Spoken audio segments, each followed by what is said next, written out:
everybody. Today we are debating whether or not e-sex work should be destigmatized, and we're starting right now.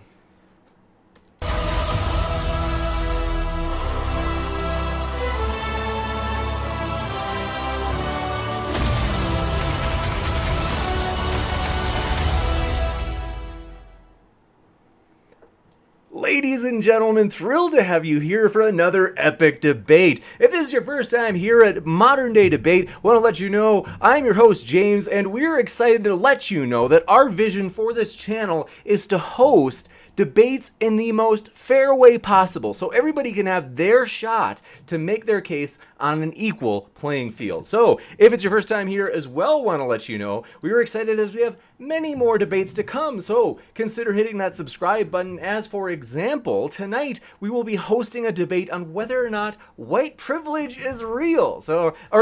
Male privilege. White privilege is next week. So whether or not male privilege is real is tonight, so that should be a juicy one. And we are very excited to let you know as well. We are thankful to have our guests here today, both Ruby and Dr. SJ. I have put their links in the description, folks. So that way, if you would like to hear more, you can hear more by clicking on those links down below.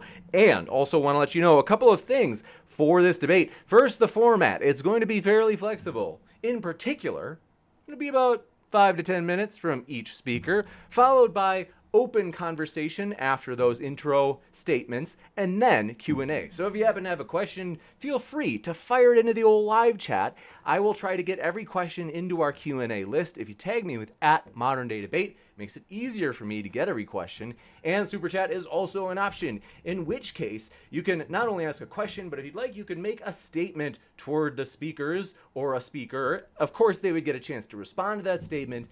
And last, Super Chats will push your question or comment to the top of the list for the Q&A. So we are excited to get the ball rolling. We are going to have the affirmative start. So in particular, that for this debate is Ruby. So want to say first, though, before we do get the ball rolling, thanks so much, Ruby and SJ, just for being here. It's a pleasure to have you hang out with us today. I'm super excited. Thanks for messaging me. I just discovered your channel, and then you messaged me, and I was like, whoa, that's sick. Yeah. That's funny. Small world. Yeah. And we are excited to have you here for the first time, so I think this is going to be a blast. And with that, the floor is all yours, Ruby.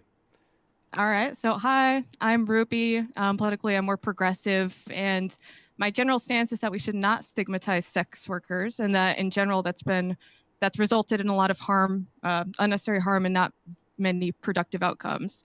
But in general, so online sex work refers to a diverse market in which sexual goods and services like webcam shows and pornography are procured in exchange for monetary compensation. Pornography itself is loosely defined as the depiction of erotic behavior in various media formats produced with the intent of sexually arousing the viewer. Archaeologists have found pornographic material dating as far back as 7000 BC, and in the 1890s, the first pornographic films were recorded. Since then, sex and porn have been stigmatized to varying degrees across cultures. Its most extreme forms of stigmatization of perceived sexual deviance has been punishable by death. In more modern secular countries, sex workers lack basic legal protections and are subject to violence. Online sex workers specifically face harassment, doxing, and death threats. To stigmatize a sex worker is to otherize them, labeling them as deviant and immoral. They're either a victim of circumstances or a victim of their own stupidity, unable to make decisions regarding their own body. Much of this judgment is directed at women in particular and is deeply intertwined with misogyny and a general contempt for women's sexual agency. And with each new technological medium that porn exists on comes with a new backlash, driven by people who may have begrudgingly accepted the previous status quo, but are certain that this time, this new frontier of porn is the end of civilization as we know it, and everything's going to fall apart. These cyclic backlashes and efforts to stigmatize sex workers accomplish literally nothing aside from harming the most vulnerable members of society. Over the last 20 years, we've seen the rise of online porn and new kinds of sex work like webcam modeling and subscription-based sites like Onlyfans, where models make custom content and can interact with fans directly. For the first time in history, sex workers are thriving without pimps or exploitative porn studios. They work for themselves. They have full control over their content. They can block unruly clients at the click of a button, all from the safety of their own home. And for escorts, the internet has been a game changer, enabling them to earn higher wages and, more importantly, giving them the ability to vet clients and set rates and boundaries prior to meeting. The difference between walking the street and using sites like Backpage to set up appointments is monumental. Despite gains in acceptance, I've noticed a perfect storm of societal issues that have created a generation of young people who are isolated, angry, and looking for someone to blame, which has reignited a lot of anti-porn sentiments. They are emboldened by anonymity and engage in targeted harassment and doxing campaigns against sex workers. The level of anger and obsession coming from this new demographic is very concerning for me. Not just because it harms sex workers, but also because of it demonstrates the severity of our country's mental health crisis. These young people are influenced by increasingly radical public figures who say, yes, we should stigmatize sex workers. We need to shame them out of existence, and then all will be well in the world. But what's really happening here is just a modern post hoc rationalization to justify a visceral emotional response of disgust at perceived promiscuity in women, which is ignited by an evolved instinct to fear paternity fraud and sexual competition. What differentiates humans from other animals, though, is our ability to reason and not be at the mercy of instincts that no longer serve us in our modern world, which is vastly different than the one we evolved in. Sex is a natural, pleasurable bodily function, and as long as it's consensual between adults, it should be not stigmatized, and it's no one's business except those parties involved. Thanks so much. We will kick it over to SJ for her opening as well. So thank you very much. And SJ, the floor is all yours. Thank you. I want to say thank you for having me on here. And I also want to say thank you to Ruby. I think this is a very relevant topic, and it's something that obviously is permeating our society. I agree with her on a lot of the things that she mentioned. For example, I also feel that the girls and the women who are in these online e-cams, I feel that they are victims in a lot of different ways, but I feel it very badly for girls and women who choose to expose themselves on camera to demanding men and boys of all ages. They've given up on using their minds for advancement in this life in favor of acting as anonymous bodies who pretend to enjoy what they're doing to themselves. I've heard stories of the way those paying them force them to do more and more demeaning acts, which I won't name, which are often painful physically and mentally. This is not about female empowerment. It's about male domination over women. Females need an escape from this type of life, and far too many have chosen suicide as that escape. I've got a few stories here now. Caitlin Carter is one of them. A New York Post article about her said, but the conditions were deplorable. Management chastised Carter for not accepting all viewer requests, including ones for vomiting and urination. And she soon developed an eating disorder, began binge drinking, and felt generally isolated and exhausted. Camming was taking all of my emotional and physical energy and eventually put a strain on all of my relationships, she says, adding that it was far from a pleasant way to make a quick cash, despite a small elite raking it in. There is not a superior form of sex work, and I feel like that's important to note. She left after 2 months and went to another studio, which took a 70% cut of her earnings before quitting entirely. Many porn stars have died tragically between the years 2016 and 2018. Of overdose, we have Natasha Vega, Bella Blaze, Casey Chase, Amber Rain, Roxy Nicole, Yuri Love, Olivia Lua, Nikki Kyle, and Violet Rain. Of suicide, we have August Ames, Natasha Blue, Angie White, and January Saraf. And you can reference this also in places like the New York Post. August Ames was 23 when she died on December 5th of 2017. She had appeared in around 270 sex scenes. She was also, according to old interviews, a military brat, a dork who loved to shop at Target, and a victim of family child sex abuse who wound up in a group home. Her husband was much older, as is the case with many couples in the industry. The dynamic often leads to controlling dysfunctional relationships, which is how many interviewees describe Moore's and August. And then there were August's professional relationships. One key player who avoids much questioning is actor Marcus Dupree, who filmed an aggressive scene with Ames months before her death. Her brother believes this triggered traumatic childhood memories and sent her spiraling. The porn actress, known professionally as August Ames, had been caught up in a firestorm of a different kind. After tweeting that she would not work with a crossover co-star who had filmed gay scenes, the wrath of the porn industry and Twitter at large descended upon her. The day after being cyberbullied, she committed suicide. And I collected some tweets. You can actually go to her site and collect tweets, and there's a lot of things. She says, not homophobic. Most girls don't shoot with guys who have shot gay porn for safety. That's just how it is with me. I'm not putting my body at risk. I don't know what they do in their private lives. Shyla Stylez is another one. She's an adult Hall of Famer who saw the work dry up as she got older. Stylez moved to the so-called Porn Valley in California after high school to become an adult film star. She appeared in more than 400 films, including Perverted Point of View, before calling it quits in 2016 and going home. She passed away on November 9th at age 31. Her family would not reveal the specifics. Fellow adult film star Alana Evans called Stylez a tragic film goddess, like Marilyn Monroe. She tweeted, at a loss for words, so sad that my own friend, Miss Shyla Stylez, has left us. You are one of the most beautiful women I've ever known. Odette Delacroix is another one. She revealed that bullying, both online and off, is a huge issue in the industry and may have contributed to 4 deaths.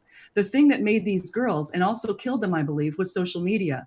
It's so easy to harass someone online. There isn't a day in my career I haven't had abuse from someone either online or in person. When my local high school found out about my career, I was stripped of all my awards. They literally took my name off the wall. Adult performers get smacked around emotionally. They get it from every angle, even within the industry. Okay, so that's a key note. It's this idea of destigmatization. I'm talking about a lot of times the harassment comes from people even in the industry, as you saw with the case with August Ames. Odette Delacroix revealed that many porn actresses are also under unbearable pressure to look as young as possible to fill a growing demand for tween and barely legal porn. She said she received the most bookings of her 10-year career when she lost a lot of weight and looked like a little girl. She said, when I started in porn, the fad was for busty, curvy, not a little girl, a woman, she said. Then around 2010, the obsession became about finding a Lolita performer. She said, when I got a contraceptive IUD fitted, I lost a lot of weight over an 8-month period, and I got down to 70 pounds. I got more work than I ever did in my life. In fact, I earned so much money, I bought a house for my family, and I bought myself a fancy car. And that's because I was so skinny and looked like a little girl. No one asked if I was okay. I thought I looked like a cancer patient, but that was the trend, the look. That's what they wanted.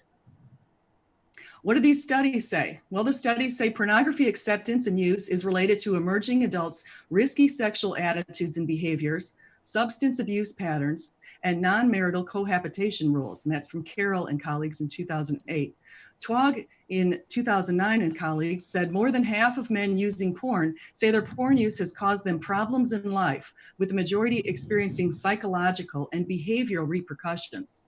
And then Benich et al. In 2002 said compulsive and at-risk cybersex users experience guilt, depression, and anxiety. So in summary, I would say that if we just look at some of this anecdotal evidence and also what the studies say in larger studies with quantitative and qualitative information, we find that pornography is very dangerous. This idea of doing it online is also a problem because it has permanent repercussions. You can't get rid of what you have posted online. So eventually, if you go back into the regular world and you start working in a regular job, there's always this threat that your online presence is going to come back and haunt you.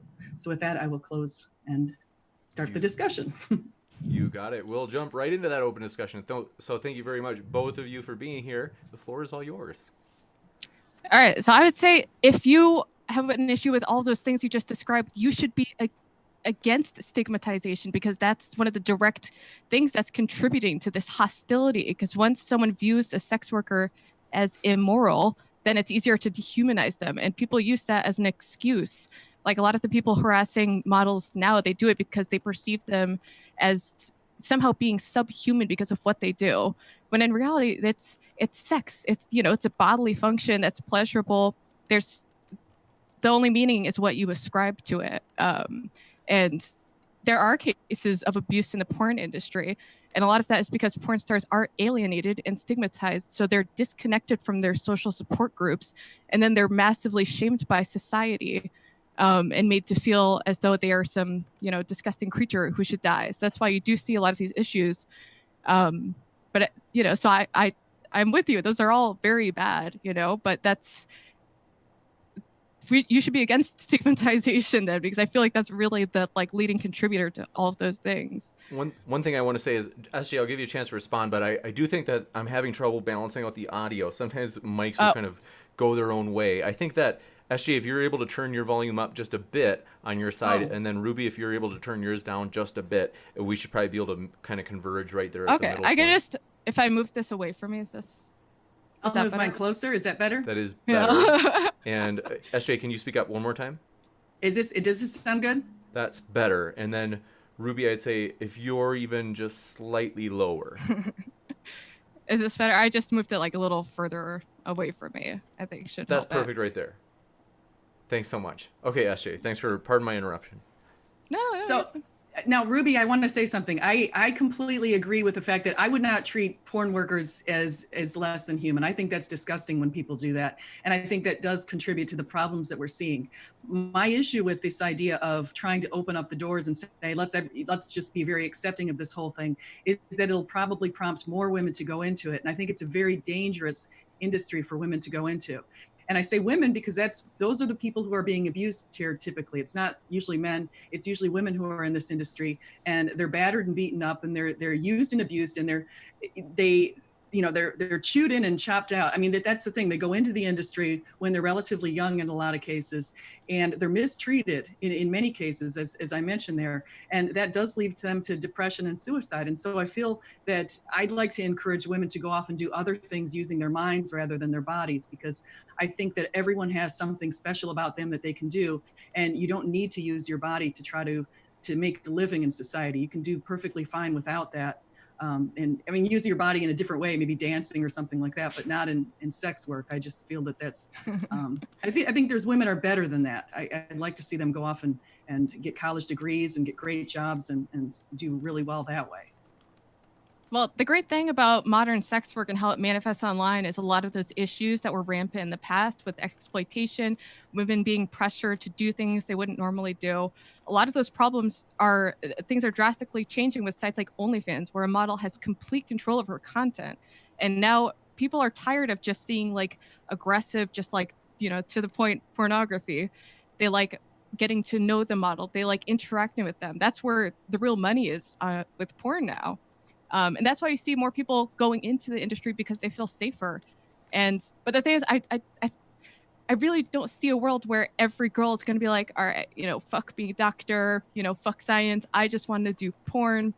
I think it's morally neutral, and we should encourage women to pursue stable careers in general. To me, I view it as the same thing as being like a model. If I had a kid who wanted to be a model, I would be like, maybe if you are, think about it and have a backup plan and a way out and, have all of those things sorted out, and I'd want them to aspire to a more stable career. But yeah, I just don't see how it's worse than, modeling or something like that. And I think modeling is great. I would prefer that women go into that role. I think that's perfect. And go into beauty contests. A lot of these women are incredibly beautiful. The ones that I just mentioned, who had committed suicide or who had died in really tragic ways, I have pictures of them. They're beautiful women, absolutely beautiful. I just have headshots. I don't get those kind of pictures, but I have these are beautiful women, and they tragically, even just a couple of years ago, took their lives because of being harassed inside the industry, not outside the industry. So it's not even about the public harassing them, although I agree with you. I don't want the public to harass them. I don't want the public to harass anybody. I don't think anybody should be stigmatized because they're human and they're making these choices. I think that the choices themselves, though, they're hurting themselves, and they're hurting even the men who are patronizing them. And I just mentioned some studies where it's shown that the men are having problems too. And I think that I just think people are better than that. I'd like them to use themselves, use their minds. And just like you said, the other thing is, it's a really short-term kind of career, because once you start looking a little bit older, everybody starts going for the 18-year-old again. And so that's another challenge with that career. So. Well, you'd be surprised now, with the advent of amateur pornography, like a lot of people who do porn, they're not the typical porn star. It's changed a lot, even just in the past 10 years. And now you're seeing these ideas of what we had of this one. There's definitely there is an issue in porn with a certain type of look and constantly wanting to push things to be more and more taboo, So that's why you see the teen market, which is definitely the way it manifests and operates is definitely problematic. But you also see one of the most searched categories on porn sites is MILF, People love that, So it's not, I feel like online sex work and pornography, it's actually expanded, this narrow idea. So it's not like how maybe it was, in the past where you could only be a porn star if you looked like 18 and had big boobs, and like bleached hair. And in regards to the woman who killed herself for not doing the gay sex scene, I feel like that's more representative of the whole like cancel culture thing in general. People perceived it to be homophobic, so they dogpiled her and shamed her. And people in the industry also engaged in that, but I don't think that's, from what I've seen of like sex workers, I have a lot of people in my friend group who are in the industry. They've always been extremely supportive of one another. They use these jobs to pay for school. They have a plan going into it, and if they want to stay in the industry, they go in and they model, and then they work their way up towards directing or opening a company or a website, selling merchandise. There's just so many different avenues that you could take it, and I just don't see anything intrinsically degrading about a woman having sex for whatever reason that she may want to. Not all sex is like a holy matrimony, like meeting of two people in love. Sometimes people have sex and they don't feel like it. Sometimes people have sex to appease their partner, and sometimes people have sex for money. Explicitly or not explicitly. So yeah, I just don't see, as long as it's consenting adults, I can't wrap my head around why people are so against that. Well, another problem is the difficulty in regulation of the industry. And so a big challenge that I also see out there is the fact that I've got a 15-year-old and a 14-year-old, two sons, who could easily go online, and we try to, watch whatever they're looking at and make sure that they don't go into bad sites. But the ease is disgusting of finding these kind of places. And they've got cell phones, they've got computers, they've got laptops, they have all this stuff, and they haven't found it. I can say that, which I'm pretty thankful about. But I can say that they could, because it's out there. It's so easy to find for anybody. They hear, like you just mentioned, a couple of names of a site. There's Pornhub that people talk about on Twitter all the time. And it's just they don't screen to make sure that you don't have a 14-year-old watching this or a 10-year-old becoming addicted. And that's the challenge that I see as a mother. That's something why I would like to see more regulation, although I know because it's a global internet that there's really very little that you can do. Yeah, well, unfortunately, right now, like my generation, the younger generation, we're kind of like the test subjects of, the internet, growing up with the internet, growing up where I could, at, the click of a button, look up someone's head getting chopped off or whatever, messed up stuff like that. So those are definitely issues, especially with, developing minds. We don't know about that. But with porn consumption, I don't see that as being like the top issue so far as the internet's negative impact. When people talk about porn addiction, they sometimes conflate like watching porn with being addicted to it. Being addicted to anything, is bad. I'm someone who's an addict, and you can be addicted to a substance. Right now, I'm objectively addicted to YouTube. I just am, but I would never want to stigmatize like a content creator I like, because I happen to be unable to regulate my watching YouTube. Yeah. Yeah, well, that's the thing. I think that, I think that it's just one of those industries that I think I would like to figure out a way to diminish it if possible. I mean, in the old days, in my generation, I'm going back a long time, but in the old days, if people wanted to access porn, they had to figure out how to buy the porn. It was difficult to go get those magazines and things like that. Or there was a use of prostitutes and this other sort of thing. There wasn't this prevalence all over the internet that anybody and their brother can go grab, or sister, or whoever else is using it. And I think that there is a serious addiction, which is porn addiction. And there are some people who spend their days just wasting time watching porn. And so that's that's just like you said, YouTube or whatever it is. We all have these, everybody. I mean, I have to say I'm addicted to social media. I love getting on, not YouTube as much, but I love Twitter. I just absolutely love it. And so I just think that if there's a way to cut the ones that are dangerous down, and this idea that with porn, a woman is opening her whole body up to people, to strangers, and it could end up being that some people start stalking her and start trying to follow her around and find out her real identification. And I feel like that's setting herself up for something really scary, possibly. Well, I feel like that risk, whether or not someone is showing a specific body part or not, there's that risk of any person being online that someone will fixate on you and become obsessed. And like, to me, it's just pretty arbitrary. Like, you know, you could be a model or influencer on Instagram and do everything but show the like 1 square inch circle that is your nipple, you know, and people are like, oh, you know, that's a whole different animal, when it's really not, you know. It's so those risks, regardless of, you know, if you're making adult content or normal content, if you're online, those risks definitely exist. And it's something definitely that people should be concerned about.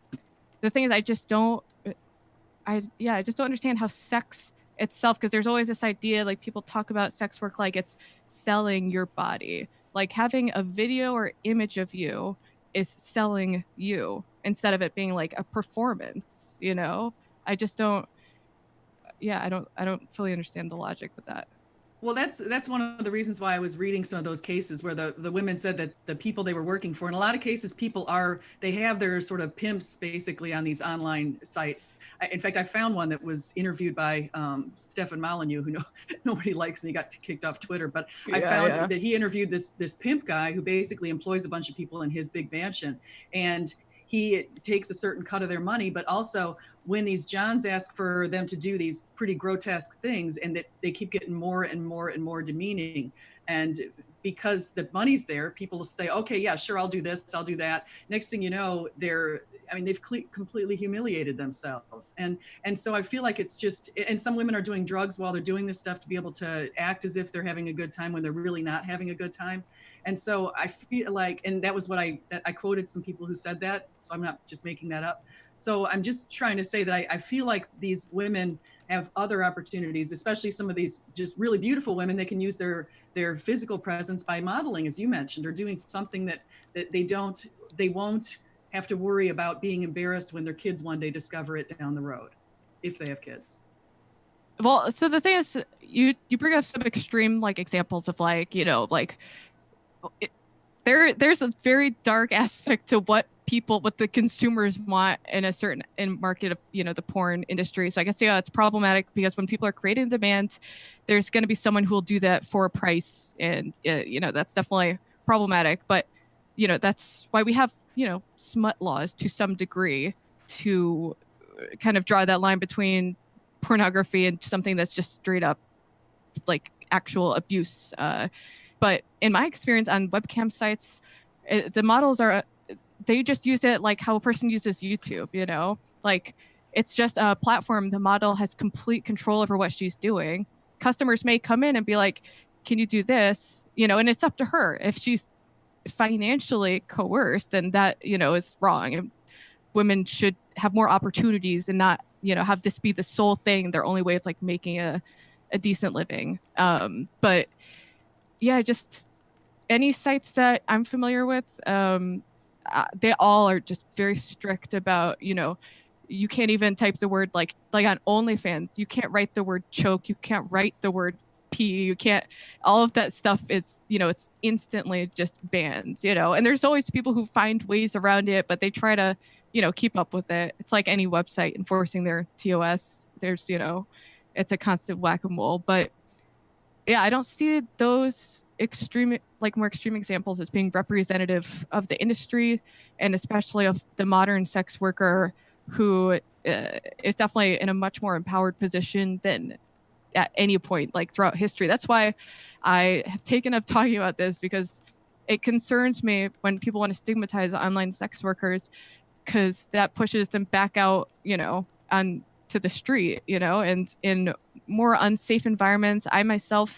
I was a stripper, and in my experience, I worked at a very shitty club with very shitty people, And I experienced firsthand how exploitative the situations can be. So it's a whole different animal being in person and trying to set boundaries versus being online, being in control, being able to just block anyone.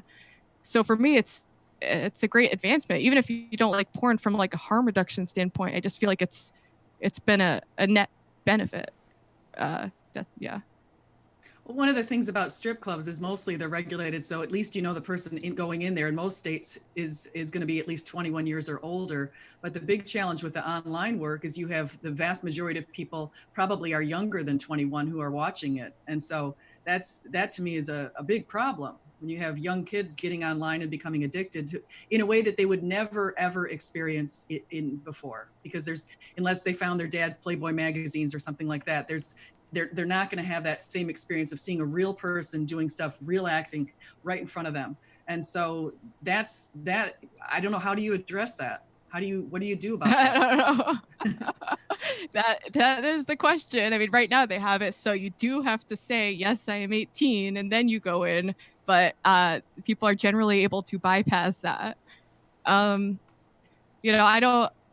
In general, like from what I've seen of like data on pornography, like it's probably not great to have kids watching pornography, like in general. But if a kid has internet access without some type of restrictions on it, naturally they're gonna be curious. Even I remember when I was like 11, the first time I got on a computer alone, it was like a AOL. I instantly was just like wanted to look up like some fucked up shit. That's just like how kids are naturally curious. But it does become an issue if they have complete like unlimited access, and that can affect their brain when it's in like a malleable state. But yeah, so far as I really I wouldn't know how to keep kids from watching except having some type of parental restrictions on like on the internet. But yeah, but I still, if if an 18-year-old, like, teenage boys are gonna like masturbate regardless. I think done in moderation, it's not horrible for them at all. I think it can actually be perfectly healthy behavior.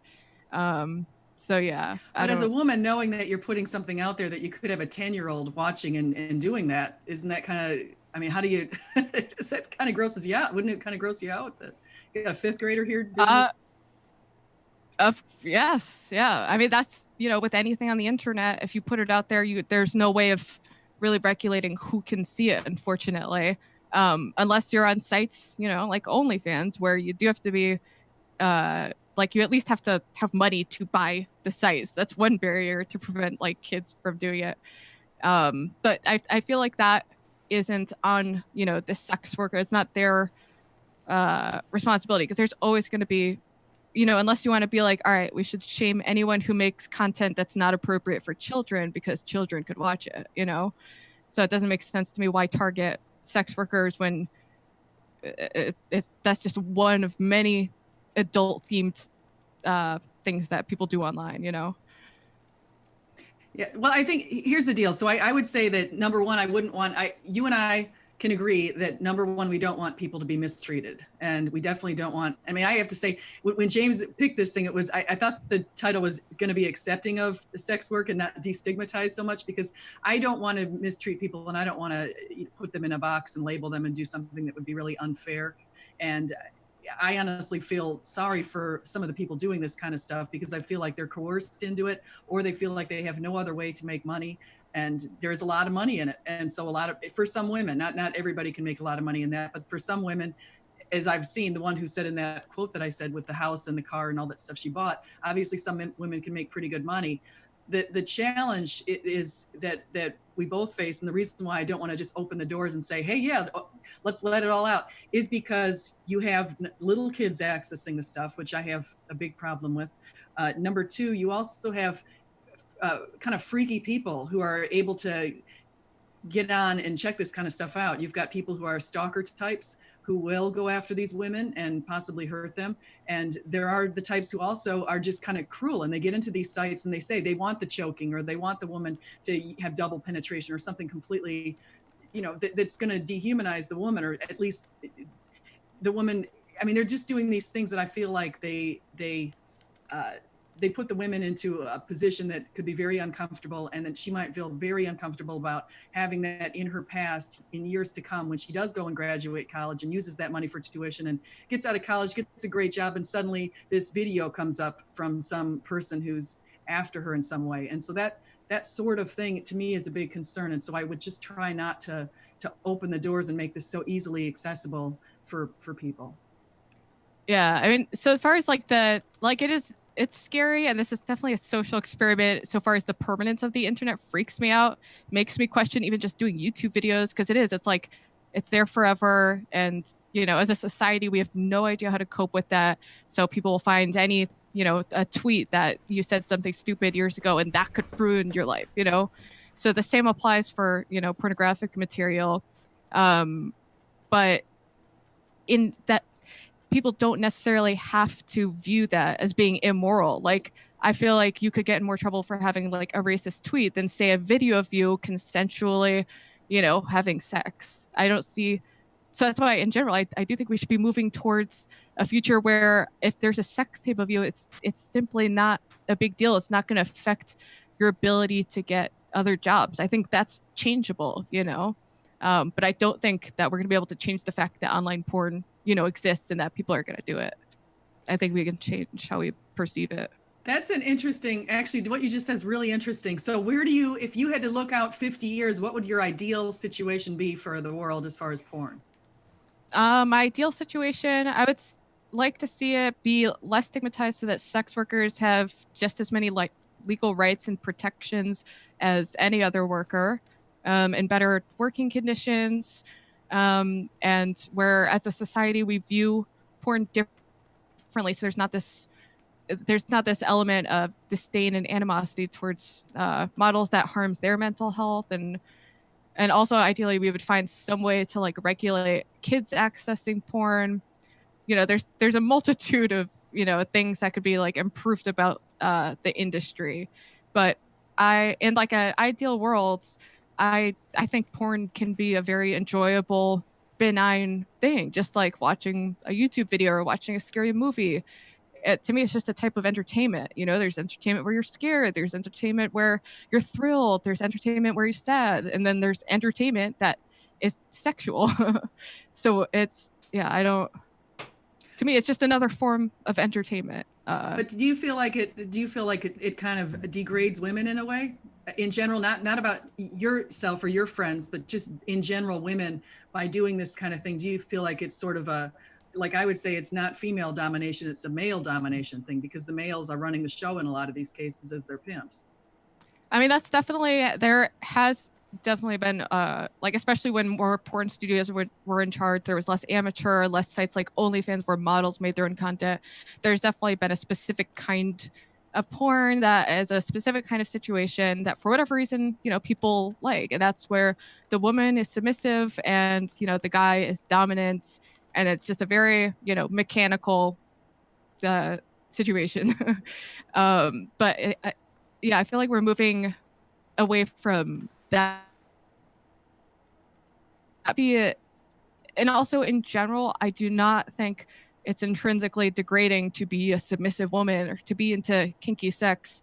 You can look at it and be like, if you're someone who's not into BDSM, you'll look at someone getting choked and be like, whoa, like that's fucked up. That person's getting choked. But if the person's enjoying it, which, people do, they definitely do. People enjoy that in real life. They enjoy recording it and they enjoy consuming that. I don't see that as degrading, but I do think it's been an imbalance of only showing that one kind of porn that caters primarily to a male audience. But now there's more female porn viewers than ever. I'm pretty sure it's like 30% of porn searches on like Pornhub are by women. So you're seeing more diversity in the types of porn and situations that women are in the industry.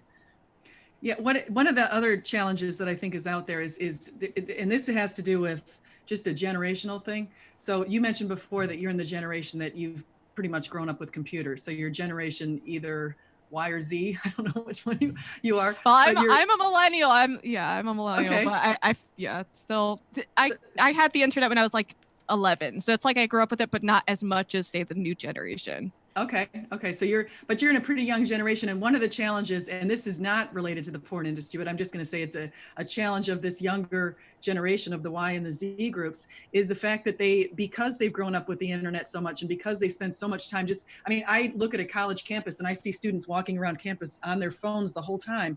This is a completely different environment than it's ever been. And a lot of people are on social media, and they've shown that the rates of suicide and depression have gone up in conjunction with the rates of social media usage. And so people who haven't had the time to establish these relationships and develop these long-term relationships with people, and they've been immediately thrown into this internet world, and they haven't developed coping mechanisms for the kinds of beating up on other people that some people do. There's a lot of really beastly people out there, and this is just plain social media, not even the porn thing. There are some really bad people out there, and if you don't have coping mechanisms that you've built up over time, dealing with just in your life, dealing with hardships and ups and downs, and suddenly you're exposed to these people saying these stuff like what they said to August Ames, she couldn't take it. She couldn't take it for a day of that kind of thing. And I see that as a big problem with just younger people, with other people harassing them. I don't feel like the women who put themselves out there on this e-sex work have the coping mechanisms to deal with the kind of beating up that they're going to get from both society, because that's not going to go away. There's definitely going to be some people who are going to be abusive in society, and that's wrong. That's completely wrong of them. And also inside the industry, there are people who are going to be abusive, and these poor women, and in fact, women are the ones who are having most of the problems on social media with respect to depression and that sort of thing. And the women without the coping mechanisms are going to have a difficult time. And that's why all those suicides I mentioned up front, a lot of that is because these women haven't had time to they haven't had the ups and the downs in life. So how do we get, just in general, I think that you and I could both say we don't want people mistreating other people. We definitely don't like the idea of cyberbullying and all that kind of stuff.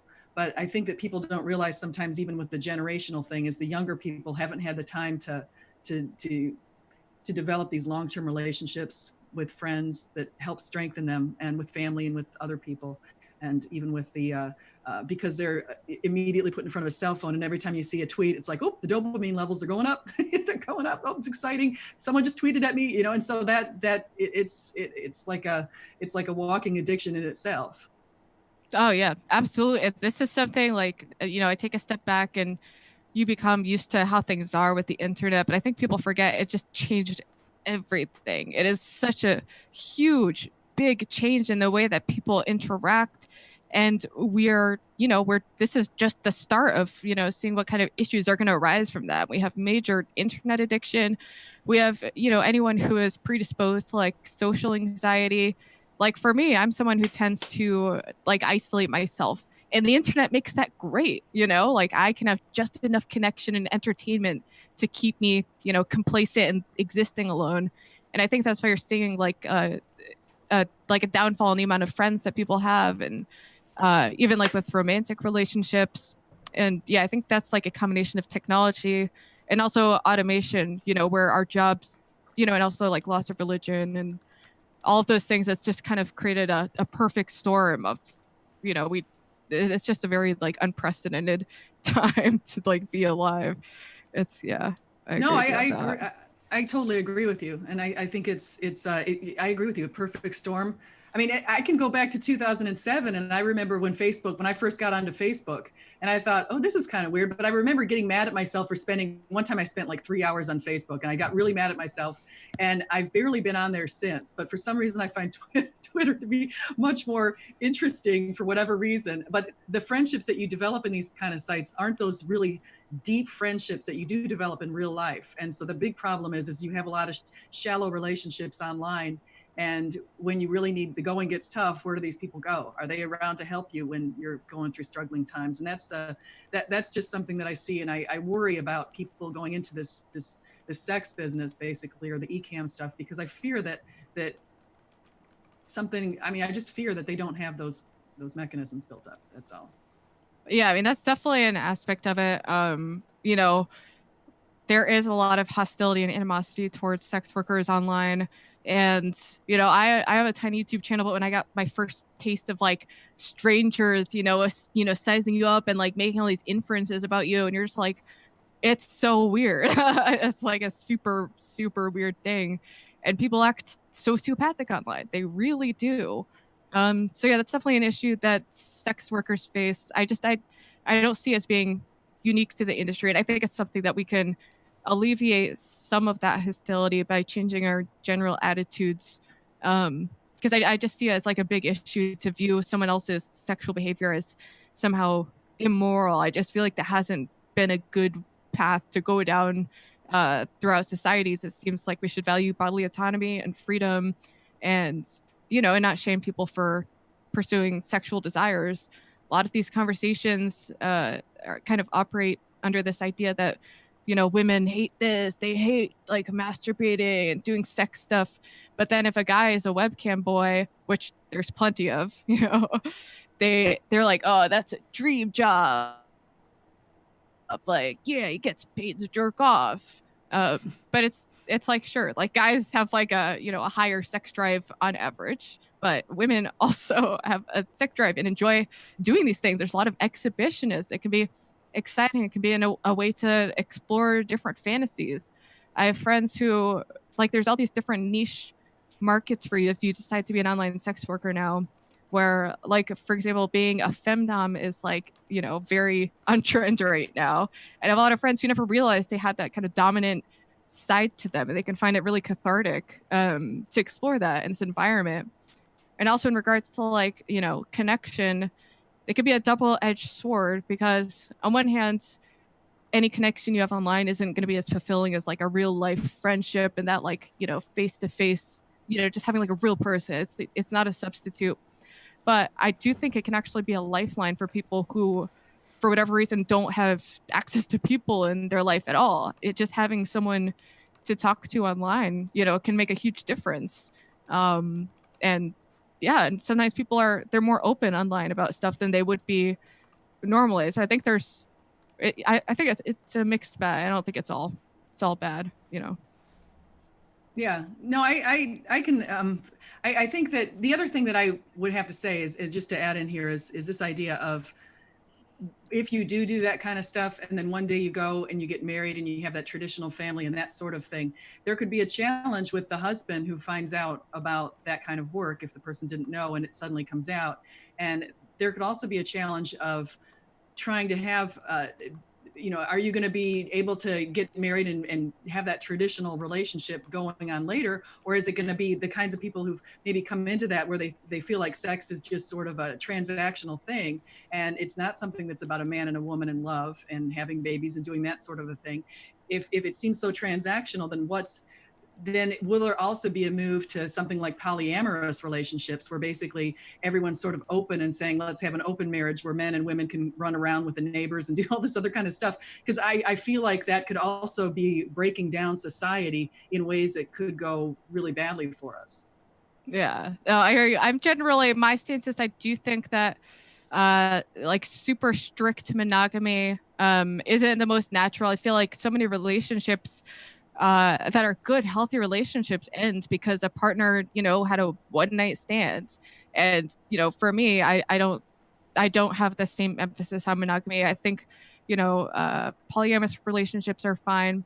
I don't see them as like a threat to monogamous relationships in general, because I feel like it's, people are hardwired with certain like sexual preferences, so I don't see all of a sudden everyone being like, all right, fuck monogamy, because a polyamorous relationship has its own challenges. But people I know who are in the sex industry, it's for them, it's like sex can operate on a spectrum. So just because sometimes sex is transactional doesn't mean that they can't have extremely like meaningful sexual experiences with their significant other, have healthy relationships.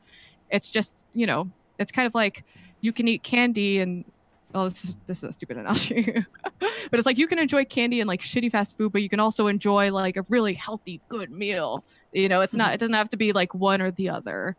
And I think, yeah. Do you know any people who are married and who have those relationships who are in long term? Because I know, I have anecdotal, friends, people I've known from the other coast of Florida when I was living down there.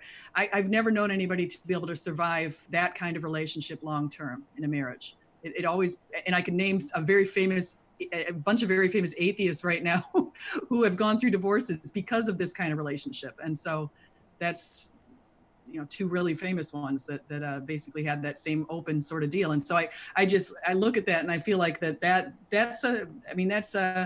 hurtful for everybody involved in those sorts of things.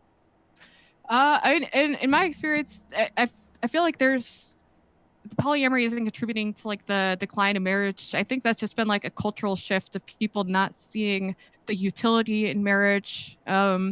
Which marriage and like monogamy in general, I can see the value in those things, and they've been valuable in humans' advancement, child rearing, especially prior to the invention of birth control. It would just be unfeasible to like risk getting pregnant every time you hooked up with someone else.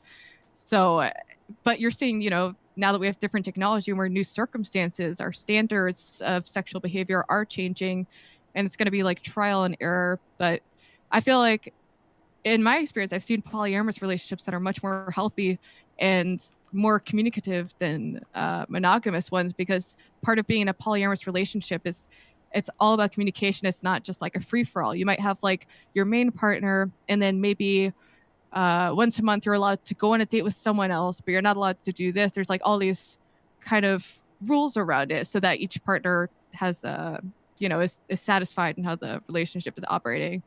And yeah. Yes, I see. I haven't seen, like I've said, if my husband ever did that, or if I did that to him, I would expect he'd divorce me, because I feel like that would be detrimental to the relationship. It wouldn't work because there's a loss of trust now. But on the other side, as I look at, I think we should idealize the idea of a family and the idea of two people coming together and staying together for many years. And I feel like we can see, I look at my parents, they've been together over 50 years. Right now, my mom has Lewy body dementia, which is really terrible because now she can't put a full sentence together anymore. And it's been pretty hard, but she has my dad to take care of her. And he's been with her through ups and downs through 50 years and over 50 years. And I feel like that's the kind of thing that I think that this couple can grow so strong, that I feel like the society moving towards sex being transactional and polyamorous relationships and those sorts of things, I think that what's truly beautiful in life is just getting people together and just love. And so love for each other, and not for, going around loving other people. And so that's just my view on that. Yeah. I mean, the way I see it is, our social norms are changing, and sometimes when social norms change, it can kind of feel like a backlash against more traditional values. In the same way that when women entered the workforce, all of a sudden it kind of made stay-at-home moms and housewives feel like, they're against me. They don't want people like me to exist. When in reality, I think they can all, coexist happily. And I think there's value to each way. There's definitely a huge value to having a very like long-term relationship. And I'm sure, a lot of people have lost sight of that. But I also know people who have been, the way their non-monogamous relationship operates is that they are married, they have a kid, they are completely dedicated to each other. And then once in a blue moon, they'll go on a date with someone else, because I feel like that's the most in line with like human nature and our desires and stuff. Yeah. Do you think we should be in line with human nature and our desires? So we should just act upon our desires? Because I mean, right now I can desire a whole big thing of ice cream, and it's like, you know what I mean? Like we can't have to restrain ourselves on some things, I would say. Yeah. I mean, yeah, totally. I don't think we should act on like any desire. It's a matter of that like there's restrictions on human behavior that make sense, and then there's some that over time we realize don't really serve us, and they don't really serve a purpose. Like at one point it was considered completely immoral and you could go to jail for being gay, and people would say like, oh, you shouldn't give in to that desire, you should control that, you don't have to be at the mercy of your desire. But then we realized that there's nothing actually, or at least in my opinion, there's nothing harmful happening when a homosexual like couple exists. So our norms change, and we relax over certain things that don't serve us. But yeah, I don't think it should be like a free for all. Our norms have definitely changed, and society's changed. In the past 20 years, society's changed, and it's going to be interesting even watching right now with the the upcoming election. I mean, it just, people are so hostile against each other. And so not even what you said, we talk about, we don't want to see stigmatization. I mean, neither of us want to see people mistreated. And it's also another thing with looking at politics, and two sides hate each other so much that there's just so much hostility out there that social media has really perpetuated, unfortunately. So. Gotcha. We can jump into the Q&A. Want to say thanks for your question, folks. Want to remind you as well, I don't think I mentioned this up front, that we at Modern Day Debate have invaded the podcast world. So this is in addition to the YouTube channel. The YouTube channel will keep going. However, let us know if you check your favorite podcast app and we're not on there, we will work to get on there. So with that, let's jump into these questions. And a quick reminder as well that both Ruby and SJ are linked in the description, folks, if you'd like to hear more. Now, your first question, thanks. Oh, let me just jump ahead. Oflamio, thanks for your question, says, if e-sex work was destigmatized, they would be bullied less, SJ. Marriage is cringe. Marriage is a bad deal for men. Oh boy, I disagree. But unfortunately, it sounds like a very young person writing who hasn't had the experience with seeing a good marriage. See, they said I'm trying to understand the first. So there's two separate points. One, marriage allegedly being a bad deal, and then e-sex work. If it were destigmatized, they would be bullied. Oh, I see what they're saying. Yeah. Well, yeah. I definitely think that there would be some less bullying, but we have to remember, as I pointed out before, a lot of the bullying's coming from inside. So it's not, people, just like with the August Ames, you guys look up August Ames. She was beat up and bullied basically because she didn't want to have sex with a guy who was having sex with other men. And she was worried about her health. And she got completely bullied by a bunch of people who, she decided to take her life the next day. So. Gotcha. And Michael Dresden, regular troll, says, if no porn though, what will lonely atheist men do? I don't know if that's a serious question. I'm pretty sure it's not. Lily R.O., thanks for your question, says, SJ, please define stigmatize. Just mistreating people, essentially. Casting them into a bowl and trying to make assumptions and stereotypes about them. Gotcha. And thanks so much for your question from, we got that one, Tom's Chair. That's right. Tom's Chum's Chair has joined us this afternoon. Says, sex crimes are at an all-time low. Any correlation? I mean, I think so. You know, when I was like doing some research, it's a fact that there's actually been a negative correlation between the increase of online pornography and sex crimes. But you know, correlation isn't causation, so I don't want to like completely own that. But it's an interesting observation that kind of flies in the face of people who think that if people are watching people have explicit sex, it's going to make them violent. It's like the people who thought video games are going to make everyone, violent and stuff. Gotcha. SJ, what do you think about the alleged, I think they're kind of suggesting that there might be some sort of catharsis going on where people might be satisfied by the online sex work, and that's why maybe sex crimes are declining. Your thoughts, SJ?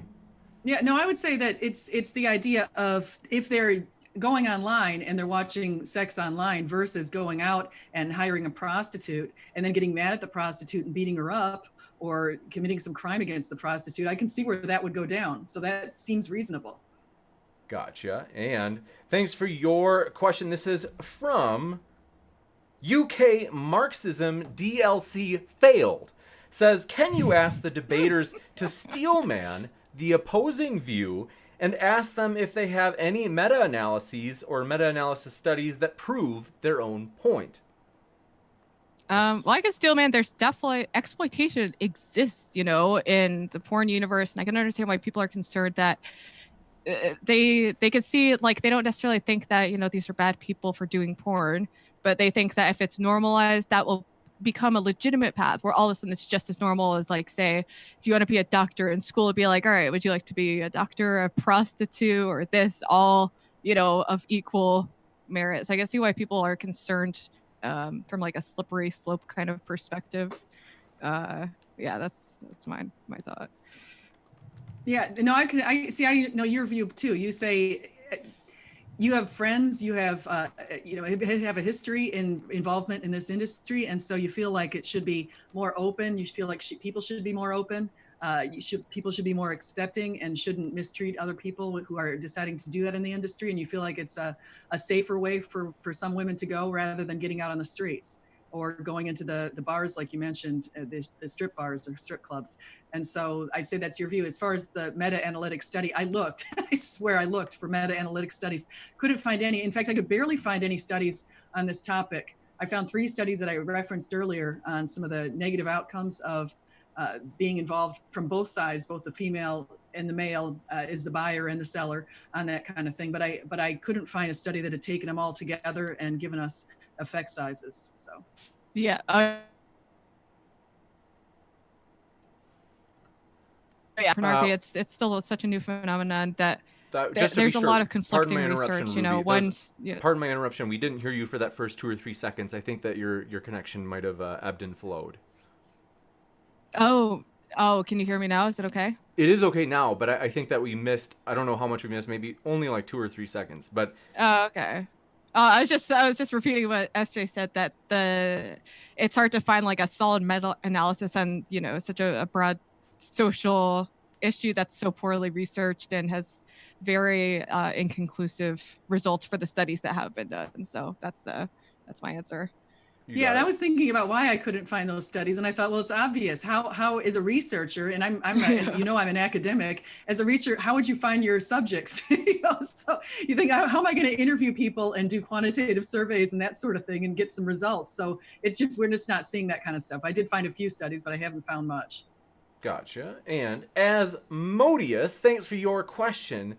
Don't know if this one's sincere either. Says, how do you view the supposed harmful effects that this e-work has on men, which is responsible for spawning the simp phenomenon? I hate this obsession with every time a man, at this point, the simp has gotten out of control. Anytime a man is remotely nice to me, everyone's just dogpiling them, calling a simp. It's basically, I mean, it's this idea that like women are treated better than they should be, and that people glorify pretty women, you know, and it's like, yeah, it's a phenomenon. Like people, you know, in our society value beauty, and that's kind of just like a natural phenomena. Yeah, I don't know. The whole thing is, I didn't know what simp was until like a month ago, and then I learned, and it seems like a shit show to me. Fascinating. Would it be fair to say would be for anybody with lack of clarity on simp, we don't have to spell out the actual acronym. So you want me to say what it means? No, we don't have to do that. But maybe we give like what would be a synonym for simp for those who have never heard the term before. Well, now it's used as synonym for like cuck, beta male. You know, just like a guy beta who thinks. Gotcha. Go ahead, exactly. It's like a guy who thinks that if he like bends over backwards to the will of a woman, like he'll, you know, be able to have sex with her, and like, you know, evil women are just like the puppeteers, like of their simps, and exploiting them. It's just like a really exaggerated thing. I don't know. It's Lorena Bobbitt. Ridiculous. Do you know who that is? Anyway, she's a horrible woman. Lorena Bobbitt. Wait, what was that? I think you got Lorena Bobbitt. There's female simps too. Really? She was horrible. I've never heard of this idea. How does a female simp work? A female simp works in exactly the same way, where it's like, oh, there's a hot guy. I am gonna be nice and like idolize him and think that he's a much better person than he is. And I don't know. It doesn't manifest in the same financial transaction that, say, a simp for like a OnlyFans model would manifest, just because there isn't as much demand. Women tend to, you know, not have as much demand to pay for, you know, seeing dicks and whatnot. I thought you meant simp like if they were a lesbian, but maybe not. I don't know. So that's right. You've had a talk with Jesse Lee Peterson. So yes, we've had Jesse on before. He's a character, and thanks for your question. I can't with Jesse. It's like I hate the things he believes, but there's just something I am so amused by him. I can't. He could say the worst thing in the world, and I'll just be like, Like, Yeah, I don't, yeah. it's true. Next, thank you, Michael, the Canadian It's some kind of atheist. like superpower. He does. It is. It's true, and it's funny that everybody I meet, they deep down, I think they even if they disagree with Jesse in the biggest way, they can't. You can still tell they like him. Like there's something about him that they, at least part of him, they like. And so, Michael, the Canadian atheist, thank you for your question. Said protect vulnerable people and children. If we're talking about consenting adults, go for it. Just don't do any harm. SJ, what are your thoughts to this challenge? I mean, he agrees. I agree. But one of the big problems with this e-sex work is the fact that kids can access it. Even if their parental controls are on, kids figure out ways to get around the controls, or they go over to their friends' houses and the friends might not have parents with controls. So it's just really hard to get this away from kids. And that's what's harmful. Kids are too exposed to things that they should never even have to see at the age of 8 years old. So. Gotcha. And I like giggling looking at some of the responses that people have been saying when we were talking about simps. Everybody in the live chat, everybody has an opinion on simps. Next. Yeah, it's a thing. It's a big phenomena. So simps, would it be fair to say synonymous pretty much with white knight? White knight, but it's more, there's a little more misogyny attached to it. Like white knight could actually, well, actually, no, it's comparable. I don't know. I mean, I'm still new to the terminology and the etymology behind the word, so I don't, A conceptual analysis of simp for those of you who love philosophy. Thank you. Let's see. And Oflamio, thanks for your other question, asks, polyamory and transnational relations are biblical. So, given that, do I remember right, polyamory would be like, you're just open to having multiple spouses? Yeah, I don't think polyamory is biblical. I do think polygamy is biblical. We certainly saw that in the Old Testament, but Jesus made it really clear in the New Testament that a marriage is supposed to be between a man and a woman, not 10 women and one man. It's one man and one woman. One of the reasons in the Old Testament why we did see this kind of stuff is because men oftentimes were going off to war and they would die, and the women didn't have a way to take care of themselves. And so a lot of times the brother of the man would actually marry the woman so that she would have a way to be taken care of. And so that was something that happened in the Old Testament kind of rather frequently, actually. Gotcha. And thanks for your question. This one comes in from Stuart Keating. Appreciate it. Stuart says, women use their bodies to become supermodels too. Shouldn't they just go to college and do better? I think this is in challenging USJ.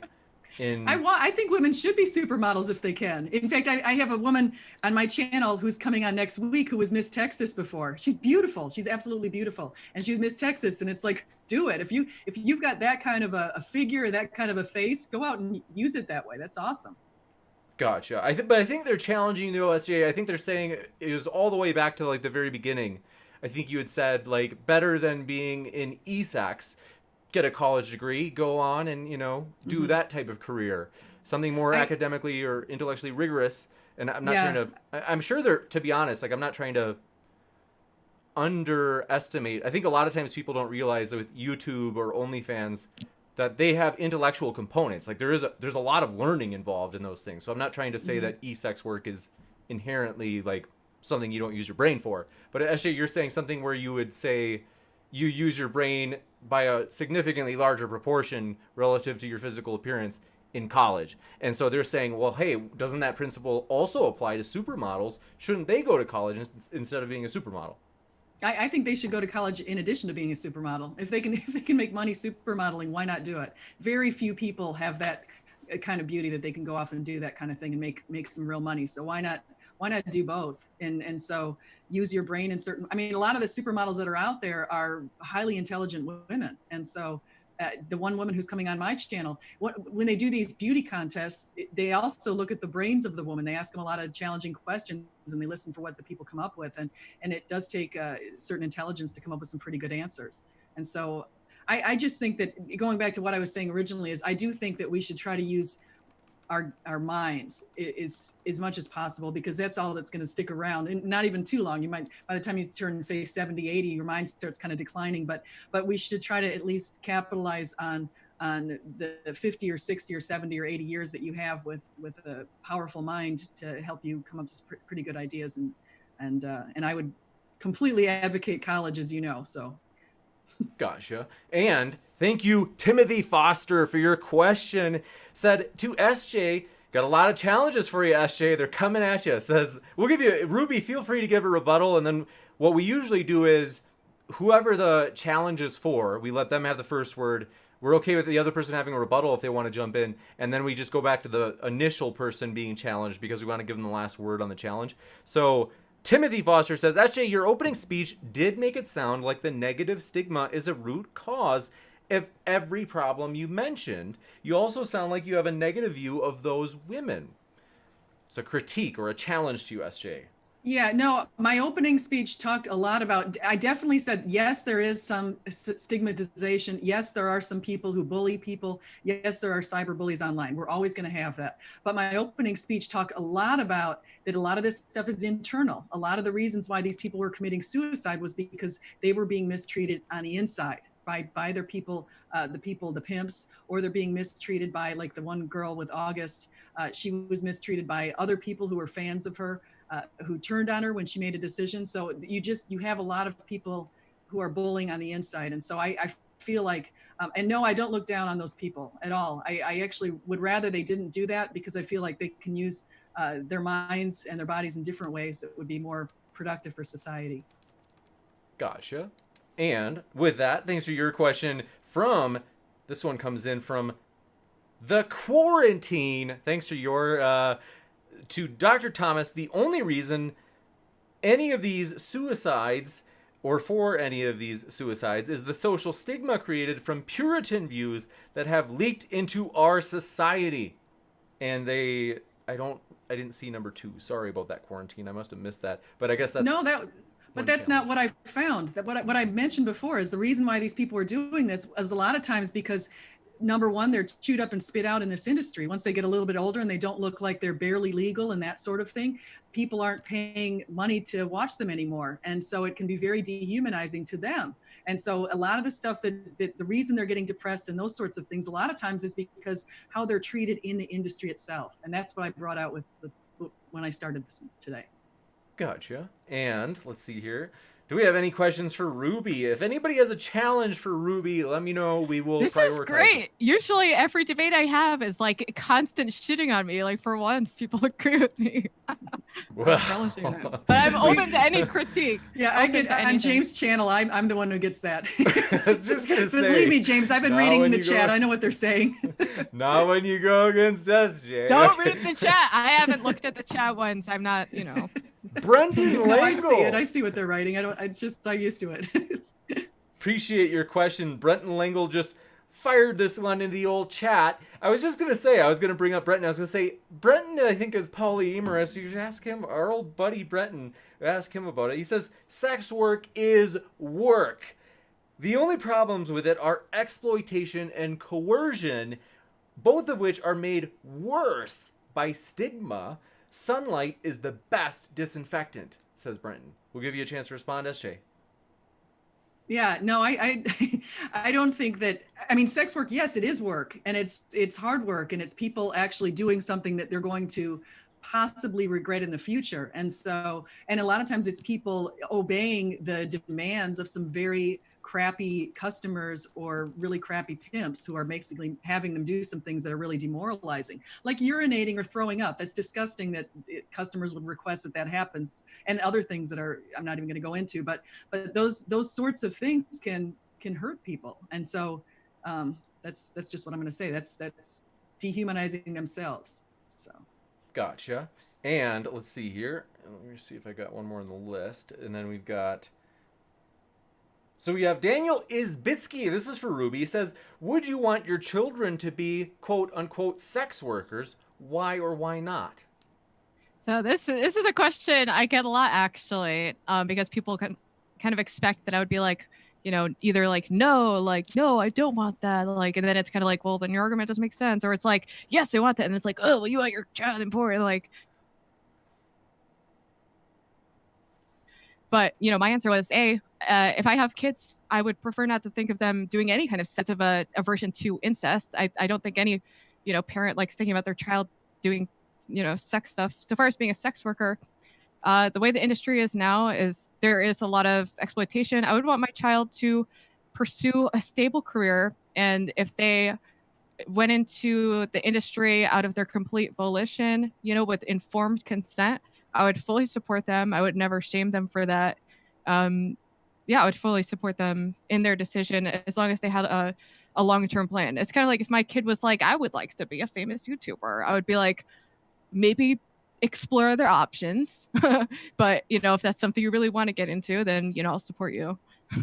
Gotcha. That's my That's fascinating. And this isn't to take sides. I can't help but say this because I wondered about it myself, not me going on OnlyFans, but YouTube.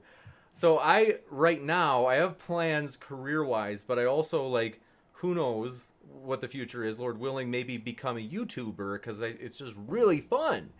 And yeah. I'm wondering, I'm like, well, I know I want to finish my degree currently, but I'm also kind of like wondering, I'm like, well, I mean, like, is YouTube stable? And I'm not trying to challenge your point. It's just something I've thought about. We should ask some of like the longtime YouTubers that we have on here. Like Destiny's probably maybe one of the more experienced. But with that, thanks for your question. Stuart Keating says, SJ, kids also have easy access to violent movies and video games. Should we stigmatize those industries too? Yeah, I'm not really a big fan of violent movies if it's gratuitous violence and it's something that doesn't serve any sort of purpose or lesson. So I would say stigmatize that if you want to, sure. As far as video games, my kids love video games. And if I tried to take them away from them, they'd probably get really upset. So I'm actually heard that it does build connections inside the neural networks in your mind. So I'm actually okay with certain video games. So. Gotcha. And thanks for your question. This one came in from Asmodeus. Hopefully I pronounced that right. Let me know if I didn't. Said, simp. Bit of my previous question kind of went off the rails. Wait, are you calling me a simp? Okay, I don't know. They say, to make it a bit more broad, do you think there are any negative effects on men? I don't know. Go ahead. Wait, so are there any negative effects on men? They're referring back to their question about simps. Mm-hmm. Being an allegedly a product of the e-sex work industry. They're saying, do you think there are any negative effects on men from the e-sex work industry? I mean, there can be. There are certainly models who, like in any business or, career path, there are people who will exploit other people to get ahead. And there are models who do exploit men. They will mislead them into thinking that, there's something more there and kind of exploit that, primal desire for connection that men have. And, when they do that, that is definitely harmful. But I don't think it's intrinsic to the sex work industry. Gotcha. And we have some really interesting questions that have just flown in. One, Brenton Langle, thanks for your other question, says, Ruby, should sex workers unionize to better protect themselves? And can they unionize online sex work? I mean, that would be great if they had more collective, the more empowered that sex workers are online. To me, that's a good thing. It's definitely, a change from how the industry used to operate. And it seems like we're moving in that direction of the workers themselves having more power than, the studios, just because now anyone can, make a website. So they're not like at the mercy of a big, corporation or whatever. Gotcha. They could actually unionize. It could be, they would be covered under the National Labor Relations Act. So it's a possibility. So. Gotcha. Yeah, there's a lot of like say with like webcam models, they're independent contractors. That's how most sites operate, and it's nice because that gives them a lot of freedom. But I haven't heard of any online sex work jobs that offer like benefits, or health insurance. So if those things change in the future, that could be a good thing. Yeah, if they're independent contractors, then they can't unionize. But if they're working for somebody like the one that I mentioned a little bit earlier, who interviewed Stefan Molyneux, if they're working for somebody in one of those kind of places, there's a potential there. So, I'm trying to remember. Does anyone know what Stefan Molyneux's view on e-sex work is? He is very much against it. Yeah, he is super duper against, the thing he perceives as like female promiscuity. He's really obsessed with women like procreating at a young age, and etc. I That's forgot his about, spiel. yeah, that's right. Really more conservative views on sex. But And he views it like as the women. It's funny because for a long time, women in porn were viewed as the exploited, but now there's a new extreme of people being like, they're the exploiters, So I think he's of that mindset that women are intrinsically less moral and more likely to exploit others to get ahead. He's so I have to admit, I like one of his views. I like one thing that he says, and that's his views on capitalism and Marxism. I do not like anything else he stands for. It's like every time I listen to what he says when he was on Twitter and he got kicked off, I would go in there and I just start cringing. He wants to see women all barefoot and pregnant in the kitchen and with an apron on. Yeah. It's insane that he was literally almost at 1 million. Like, I don't necessarily support him being deplatformed. I have mixed feelings on it, but he was almost at 1 million subscribers. Hugely influential guy, which is concerning to me. We'll see if we can get him on here. Yeah. Thanks for your question from Godless. I think this is Godless Girl. Oh shit! I think am I muted? I can't hear it. You're okay. I can hear you. And Godless Girl. Oh wait, hold on. My thing got disconnected. I can't tell. Let's see. I think we might have had a lag. Oh, I think I can hear it now. Yeah, I think I have like a $5 microphone. Godless Girl. Yeah, she's she's been on my channel. She's been on my channel before, and she and I reviewed some stuff. So hopefully she's not beating me up here. I don't know who this question is for. I can't remember who said objectively addicted to YouTube. This is what Godless Girl says. She says, quote, "She said objectively addicted to YouTube? What does that even mean? This is why blank aren't supposed to talk. Put a blank in her mouth." I don't know what that means at all.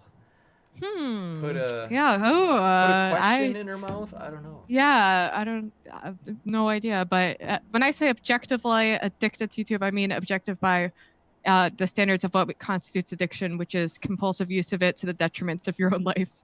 And an inability to resist. So, I mean, yeah, that's super interesting. In addition to Wolfalt de Leon, who is hopefully going to be on Modern Day Debate soon, asks, Ruby, what are your thoughts about pedogate and Wayfair? I don't know exactly the exact details on what both of these mean. Can you tell us what both of these mean? Do you know? Pedogate, I'm not as familiar with. I'm pretty sure it's the idea that there's like, these secret pedophile rings in like Hollywood, which is completely plausible, and in which case I would say that is bad. I do not support it. And as far as Wayfair, I think that's kind of going into like there's cartoons that are animated to make the characters look very like underage, and I'm super mixed on that, because it's like it's either maybe going to help someone maybe explore that fantasy without harming a child, or it sounds so gnarly. This is such a gnarly subject. I don't even know if I want to answer it. There's a debate around the utility of that, so I guess I don't have a set feeling on it. Gotcha. Oh, okay, so that's what Wayfair is. I've heard of that a lot. Wayfair. I thought he was saying something else. Wayfair. Oh, I think he's talking about the furniture company. They were like selling cabinets for like $3,000, and there was like this idea that Wayfair was selling like children online, being like, I don't know, it's a whole shit show. I don't know if it's a real thing now. Yeah, it's crazy, but I don't know. Wow. Oh, it says somebody wrote the Wayfair child trafficking thing was a hoax. Oh, like it's kind of like the It was a stuff. compelling hoax, though. I looked into it because it was like they had these like really basic piece of furniture that were listed for like $30,000, and then there was like these weird names, and I don't know. I don't fucking know. It's some weird thing. Weird. Gotcha. Yeah. That's interesting. And thanks for your question. Let's see. As Modius said, speaking of modeling, James, you missed your calling. That's very kind of you, Asmodeus. Like I said, I think all of these these compliments are coming from like Bob the postman down in Alabama. So I'll take what I can get. Thank you, Asmodeus. Stuart Keating, thanks for your question, or I should say statement. Says, here's $2 to help James become a YouTuber. Thanks for that. Aw. Appreciate that. Support means a lot. Stuart. It's really fun. And let's see, I think there are probably other questions. We've had some people disputing the definition of simp. I saw that. So a simp is apparently, I think it was Manny said, they have less backbone than the standard cuck or soy boy. Cuck's a pretty bad word, right? Because I thought 2016 it was like starting to become like, it like came on the stage, it exploded, and like everyone was like, oh, they're the cuckiest cuck that ever cucked. It was like everybody was saying cuck, but then this is like totally gonna get demonetized. I heard that is cuck. What is the word? Is it a hate word or a? I thought that was a word for a guy whose wife goes off and cheats on him. That's the origin, is from cuckold, which is actually still a very popular fetish amongst online sex work circles. People love that shit, but it's used as an insult of like, yeah, a beta male pussy soy boy, whatever emasculated man who acts like a woman or something. Yeah, it was like always, and it used to be kind of, it was more acceptable, but then I thought that it was like became known as more like dark and derogatory, more hate driven, rather than just like making fun of men for being poor lovers, apparently. I don't know, but what are your thoughts, Ruby? You look like you've got thoughts. I can't help it. These are the most interesting questions we've gotten. Esther, I'm curious what your thoughts are too. Absolutely. My thoughts on like the word cuck is, at this point I think it's funny. It's become of like a meme status. Like anyone who uses cuck like in a serious attempt to insult another person is generally viewed as like, pretty cringe. But I think maybe people associate it with like like more extremist hateful circles online, because it's popularized by people like on the alt-right, would use that term all the time. But the word itself, I don't, I never thought of like as being like, like a slur or anything. That's just my thought. Got you. Okay, good. We're safe. It's like, hey all, thanks for your questions, you cucks. Okay, just kidding, you guys. Okay, so everyone left. No. So thanks for your question from. We have Stuart Keating had another. If you guys have to go, I know that this is usually we go an hour and a half, but these are just such interesting questions. No, I got nothing. That's fine. Yeah. It's let's see. So Stuart Keating said, SJ, do you agree with Ruby's ideal world regarding online sex work, or do you want online sex work just gone completely? I'd like to see it highly diminished. I'd like to see it so to be able to access that, you have to go into specific sites that are geared so you make sure that no kids can get into those sites, and so it's not just something that anyone can get on YouTube and start producing videos on themselves and doing things like that kids can possibly access. Gotcha. And thank you, Nine Tails Cosmic Fox. I don't understand this. This must be Ruby. I have a feeling you seem young and hip. You know the slang. Says James doing overdrive today. Oh, and then they say, how are you ratioed? Is that something sexual? Okay, I don't think it is. So you're saying, how are you ratioed? I don't know what they're saying. I don't either. But Nine Tails, I don't think it was sexual, actually. I think I just totally turned it into something it wasn't. But they said, doing overdrive today. They must mean because we're having 3 debates today. I think this is the most debates we've ever had in a single day. But they've all been epic. And someone also, by the way, we have multiple people saying we have to have a simp debate. What would that look like? Sign me up. Well, for me, people take that shit so seriously. They get so triggered over simps. Like once I did make a video because there's this YouTuber iDubbbz who came out in support of his girlfriend who has an OnlyFans. And I was like, hell yeah, iDubbbz. Like I'm all about, supporting your partner. If you're comfortable with that, there's no reason. And if someone's not comfortable with that, that's fine. Respect people's personal choices in their relationships. But he was dogpiled and people are acting like, this is like the disintegrating the fabric of, the Western society is that, men are turning into simps and women have too much power. I made a video critiquing it, and I ended up taking the video down because I was swarmed with hate. And then, I realized I had some details that could have doxed me in the video. So I instantly was just like, all right, I was scared by the caliber of people showing up who were just so enraged to the point where they would want to like destroy me for being like, I don't think it's a big deal. It's so peculiar. It's very fascinating. Would you be willing to come here and defend the simps? Could we have a debate in which you defend the soy boys and say, hey, this isn't a real thing to be made fun of. It's just a totally okay behavior. I hell yes. Well, let me think about it and do more research, because this is just my kind of like interpretation of the issue as someone who's relatively new to the term. So but probably, yeah, most likely I would be totally down to do that. That would be fun. That'd be terrific. I can't wait. Who would like to, just want to let you know, folks, if you're out there and you're listening, if you want to attack, if you want to say, no, being a simp it's an ill for our society. If you want to do that, that might be the debate we could set up. So that could be a fun one. And then Alex Gordon, forgive me, I think I missed your question. I saw you said, am I ignoring your questions? I promise I'm not. I must have just missed the first one, and we've just got a lot flying in. But let's see.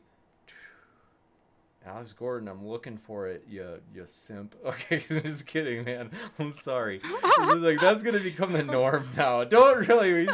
I support that norm. Destigmatize the word. We're gonna take. Yeah, that's right. We're gonna take it back. Yes. Yeah. So yes, I'm all for it. Call me Lord Simp. Jesse Peters. Let's see. Alex Gordon, I'm so sorry. I'm looking for your question, but I'm not finding it. I'm seeing this one on the what's the word I'm looking for? It's on the way of looking for it. Jesse Peters, thanks for your question. Asks, can we get an incel versus camboy debate, please? Ooh, I would also love to see that. That would be epic. I've looked around. I've said like, hey, are there any incel people? Somebody here has to be watching. Like, I'm an incel. We've looked for an incel debater, but we haven't found anybody willing to jump in the ring. So let me know. I actually, on my Discord, I talk to incels a lot. I like to try to bridge the gap between them, because I do think that, they're facing actual issues in society, but then they're just getting pulled down this path of like radicalization and these, kind of wacky ideas. So I know quite a few incels. I'll ask them. Gotcha. She's got the connections. Yeah, I'll hook it up. That's funny. Let's see. Alex, I'm looking for your question, man. Alex Gordon. Let's see. Almost there. He says, I'm a cuck. I saw that one. Let's see. That was for real. Asmodeus, thank you for your super chat. Says, I will simp for James, no homo. Appreciate that, Asmodeus. Again, Bob, the postal worker from Alabama. And let's see.